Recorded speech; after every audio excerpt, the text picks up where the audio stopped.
अस्सलाम वालेकुम नाज़रीन, मैं हूँ आपका होस्ट डॉक्टर अमीन सफ़र फार्मासिस्ट। आज का जो टॉपिक हम डिस्कस करेंगे वो है प्रेगनेंसी। डेवलपमेंट एक या एक से ज़्यादा फीटस की यूट्रस के अंदर, फीमेल बॉडी के यूट्रस के अंदर एक या एक से ज़्यादा फीटस की डेवलपमेंट को हम प्रेगनेंसी बोलते हैं। नॉर्मली जो प्रेगनेंसी होती है वो 40 वीक्स की होती है, या जो कंसीविंग डेट होती है फीमेल की उसके बाद 38 वीक्स का जो ड्यूरेशन होता है वो प्रेगनेंसी ड्यूरेशन होता है। ठीक है जी। एक्चुअली प्रेगनेंसी कैरी करने का एक जो है ना एक प्रोसीजर होता है बॉडी के अंदर। क्या होता है कि जैसे ही एग और sperm, egg from female body और sperm from from female partner, you can say from female partner या फ्रॉम मेल, उनका मिलाप होता है तो उसके नतीजे में एक जाइगोट बनता है। ठीक है, फर्टिलाइजेशन के बाद एक जाइगोट बनता है। ठीक है, तो उस जाइगोट की फिर इम्प्लांटेशन होती है। यूट्रस जो यूट्राइन लाइनिंग होती है उसके अंदर उसकी इम्प्लांटेशन होती है। तो जब वो ये प्रोसीजर कंटिन्यू होता है उसके बाद ये एम्ब्रियो की डेवलपमेंट होती है। ठीक है, तो ये सारी प्रेगनेंसी की ही आगे स्टेजेस हैं कि जब वो प्रेगनेंसी कंटिन्यू होती है आगे। बेसिकली जो होती है इम्प्लांटेशन, उसके दौरान क्या होता है कि फ्लैपियन ट्यूब होती है एक फीमेल बॉडी के अंदर, इसी के अंदर एग और स्पर्म का मिलाप होता है। ठीक है, और उस डेट को हम कंसीविंग डेट कहते हैं। वो मिलाप हो उस डेट को कंसीविंग डेट बोलेंगे। उसके बाद क्या होगा कि इसी ट्यूब के अंदर ये जो जाइगोट बन जाएगा फर्टिलाइजेशन के बाद, ये जो जाइगोट है ट्यूब के अंदर मूव डाउन करेगा और मूव डाउन करके ये मेरुला बनेगा। उसको एक स्पेसिफिक नेम देते हैं मेरुला। ठीक है, और उसके बाद क्या होगा, ये जब मूव डाउन करेगा इसके बाद मरूला बनेगा और उसके बाद ये जो है मरूला, इसकी मज़ीद डेवलपमेंट के बाद ये बन जाएगा ब्लास्टोसिस्ट। ठीक है, इसको मेडिकली स्पेसिफिक एक नाम दिया जाता है ब्लास्टोसिस्ट। ठीक है, और ये जो ब्लास्टोसिस्ट बनता है ये एक कह लें कि सैकमा होती है, तो वो जाके आपकी जो यूट्राइन लाइनिंग होती है उसके साथ अटैच हो जाती है। ठीक है, ये जो ड्यूरेशन होता है, इस ड्यूरेशन का जो टाइम होता है ये 8 to 9 डेज लगते हैं इस ड्यूरेशन को। ठीक है, और इस सारी प्रोसेस को हम इम्प्लांटेशन कहते हैं। ठीक है, इम्प्लांटेशन के बाद,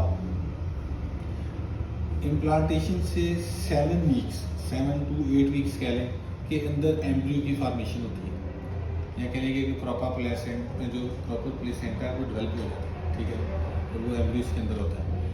या कह लें कि उस वक्त जो गेस्टेशनल एज होती है एम्ब्रियो की या फीटस की, वो 10 वीक्स होती है।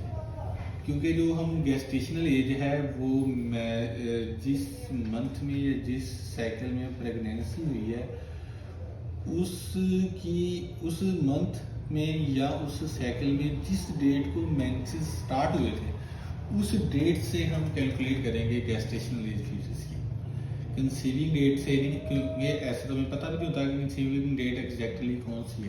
ठीक है, तो जो गेस्टेशनल एज है फीटस की वो उस साइकिल के स्टार्ट से, मतलब फर्स्ट डे से, वो डे वो होगा जिस दिन फर्स्ट डे मेंसेस आए हैं फीमेल को, उस दिन से गेस्टेशनल एज स्टार्ट होगी और ये 40 वीक्स की होती है।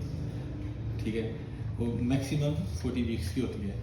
तो या कंसीविंग डेट से ये 38 वीक्स होती है, लेकिन उसको गेस्टेशनल एज नहीं बोला जाता। गेस्टेशनल एज मेंसेस साइकिल के फर्स्ट डे से ही कैलकुलेट होगी। ठीक है, तो मेंसेस साइकिल से जो 10 वीक्स होंगे उसके अंदर जाके ये जो है ना प्रॉपर एम्ब्रियो की फॉर्मेशन होती है और प्लेसेंटा की डेवलपमेंट हो जाती है। अब ये अगली बात है कि प्रेगनेंसी का डायग्नोसिस कैसे किया जाए। ठीक है, मोस्टली तो फीमेल को जब नेक्स्ट साइकिल्स में मेंसेस स्टार्ट नहीं होते तो वो इसके बारे में केयर करते हैं, सोचते हैं कि आया कि वो कैरी कर रहे हैं या नहीं कर रहे, तो उस बेस पर भी टेस्ट कर लेते हैं। लेकिन आप ये टेस्ट इससे पहले भी परफॉर्म कर सकते हैं।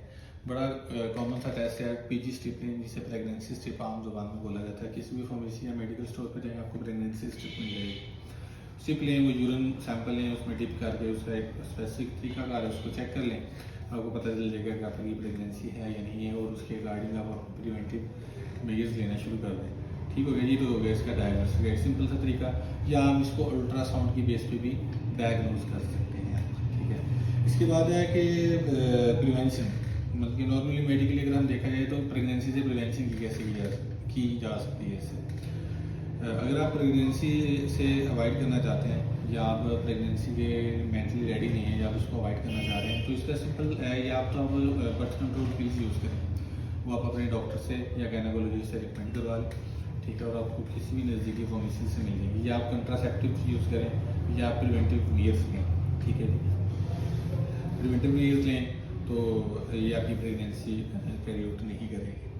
इससे अगला जो स्टेप है इसके बारे में, प्रेगनेंसी के बारे में जो है कि ट्रीटमेंट, कि अगर आप तो प्रेगनेंसी को कैरी करना चाहते हैं तो फिर आप पेरेंटल केयर लें, प्रॉपर केयर अपनी गायनेकोलॉजिस्ट को मिले, जो वो ट्रीटमेंट या आपको प्रिवेंशन रिकमेंड करती हैं वो प्रॉपरली करें, केयर लें, डाइट अच्छी करें, अपनी रूटीन चेंज करें, जो भी है।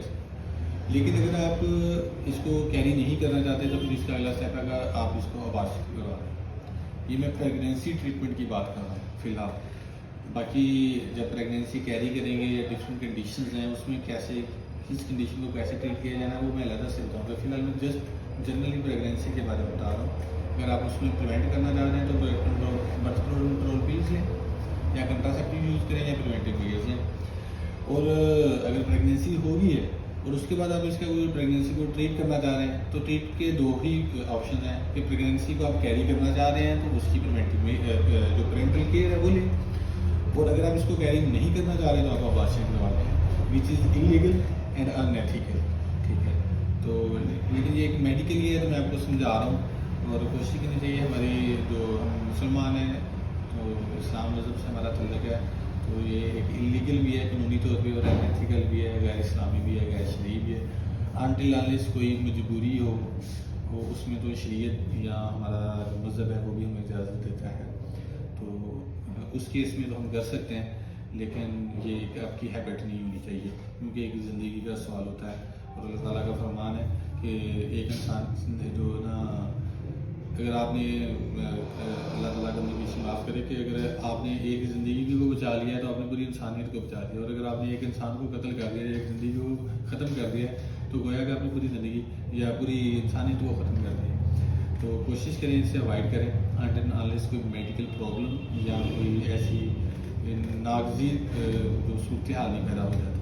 तो ये थी सीधे बातें। बेसिकली हम जो प्रेगनेंसी है इसको 3 कैटेगरीज में डिवाइड करते हैं, 3 ट्राइमेस्टर में इसको डिवाइड करते हैं। फर्स्ट ट्राइमेस्टर जो होता है वो 1 to 12 वीक्स तक होता है, ठीक है, और जो सेकंड ट्राइमेस्टर है वो 13 to 27 वीक्स तक होता है, या 26 वीक्स तक भी कह देते हैं, 13 to 27 वीक्स तक होता है, और जो थर्ड ट्राइमेस्टर है वो 28 टू एंड ऑफ प्रेगनेंसी या 48 वीक्स या अप एंड डाउन आ भी जाए तो एंड ऑफ प्रेगनेंसी तक जो है उसको थर्ड ट्राइमेस्टर बोला जाता है। अब प्रेगनेंसी में कॉमन सिम्टम्स क्या आते हैं, नोज़िया वोमिटिंग एक है, वो जो कॉमन सिम्टम है वो पाया जाता है, ठीक है, और इसके अलावा फटीग होगी, आपको मूड स्विंग्स आएंगी इसके अंदर बहुत ज़्यादा, ठीक है।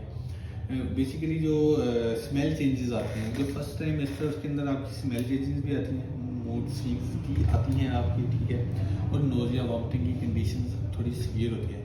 बहुत सारी फीमेल्स के अंदर तो मतलब ये बहुत ज़्यादा सीवियर होती है और उसके लिए ये बिल्कुल एक नॉर्मल होती है, ज़्यादा सिम्टम्स नहीं आते, ठीक है। लेकिन ये ज़्यादा फर्स्ट ट्राइमेस्टर में ही होता है या फर्स्ट 3 मंथ के अंदर ही ये ज़्यादा कंडीशन सीवियर होती है, ये नोज़िया वोमिटिंग वाली या मॉर्निंग सिकनेस वाली, जिसमें ये होता है कि मॉर्निंग सिकनेस जैसे ही फर्स्ट टाइम लेडी उठती है तो उसको वोमिटिंग या नोज़िया की कंडीशन ज़्यादा फील होती है। तो मॉर्निंग सिकनेस क्या होती है इसके बारे में मैं अलग से आपको एक डिटेल में एक वीडियो कर दूँगा, ठीक है। जो सेकंड ट्राइमेस्टर होता है इसके अंदर आपको ना जो फिटनेस की ना वो मूवमेंट फील होगी, फीलिंग जो होगी ना वो मूवमेंट आपको फील होगी ज़्यादातर इसके अंदर, ठीक है। और जो है ना आपकी जो फीमेल की जो ब्रेस्ट होती है इसकी निप्पल के अंदर चेंजेस भी आ जाती हैं, जो सेकंड ट्राइमेस्टर होता है इसका। जो थर्ड ट्राइमेस्टर होता है इसके दौरान जो है ना आपको बेबी किक्स फील होंगे, ठीक है, और जो बॉडी वेट जो ना आपके जो फीमेल होती है उसके ना जो फीट है ना ये स्वेल हो जाते हैं या स्वेलनेस की फीलिंग्स भी आएंगी, फीट स्वेल हो जाएंगे, वेट बढ़ जाता है, एब्डोमिनल मास बढ़ जाता है, ठीक है, और इसके साथ साथ जो ब्रेस्ट की निपल होती है वहाँ से लीकिंग भी शुरू हो जाती है प्रेगनेंसी ये नॉर्मली जो एंड वाले वीक्स चल रहे होते हैं उसके दौरान ये सिम्टम्स आ रहे होते हैं। ठीक है, जो मेडिकेशन नॉर्मली इसमें इस्तेमाल होती हैं प्रेगनेंसी के दौरान वो फोलिक एसिड जो आपका बिफोर प्रेगनेंसी और आफ्टर प्रेगनेंसी दोनों में इस्तेमाल करना चाहिए। ठीक है, जो आपकी न्यूरल ट्यूब होती है, ये जो नर्वस सिस्टम होता है, इसकी डेवलपमेंट या इसकी हेल्दी डेवलपमेंट के लिए फोलिक एसिड बहुत ज़्यादा ज़रूरी होता है। तो इसलिए बिफोर अगर आप प्रेगनेंसी प्लान कर रहे हैं, ठीक है, और आफ्टर प्रेगनेंसी दोनों कंडीशन में आपने फोलिक एसिड का इस्तेमाल लाजमी करना है। और इसमें कैल्शियम विटामिन डी इस्तेमाल होता है। ठीक है, और इसके साथ आयोडीन आपको यूज़ करनी चाहिए, आयरन सप्लीमेंट्स यूज़ करनी चाहिए, मल्टीविटामिन यूज़ करना चाहिए, जो आयोडीन है वो भी इस्तेमाल करनी चाहिए। इसके साथ ये जो ओमेगा 3 फैटी एसिड वगैरह होते हैं ये भी इस्तेमाल करने चाहिए। इनकी क्या डोजेज होती हैं, इनको किन चीज़ों के थ्रू आपको इसकी डोजेज ज़्यादा मिलेगी, या किन वो कौन सी फूड है या कौन से वो फ्रूट्स हैं जिनके अंदर इनकी मकदार ज़्यादा पाई जाती है, इसके बारे में मैं ये लगा से वीडियो करके आपको डिटेल बताऊँगा सारी। ठीक है जी, ये तो कॉमनली मेडिसिन होगी जो आप इस्तेमाल करते हैं इसके अंदर। ठीक, तो इसके बाद है जो प्रेगनेंसी की कॉम्प्लिकेशंस, मैं इंशाल्लाह जो मेरा नेक्स्ट वीडियो होगा उसके अंदर हम प्रेगनेंसी की जो कॉम्प्लिकेशन है इसके बारे में बात करेंगे। फ़िलहाल मुझे इजाज़त दीजिए, अल्लाह हाफ़िज़।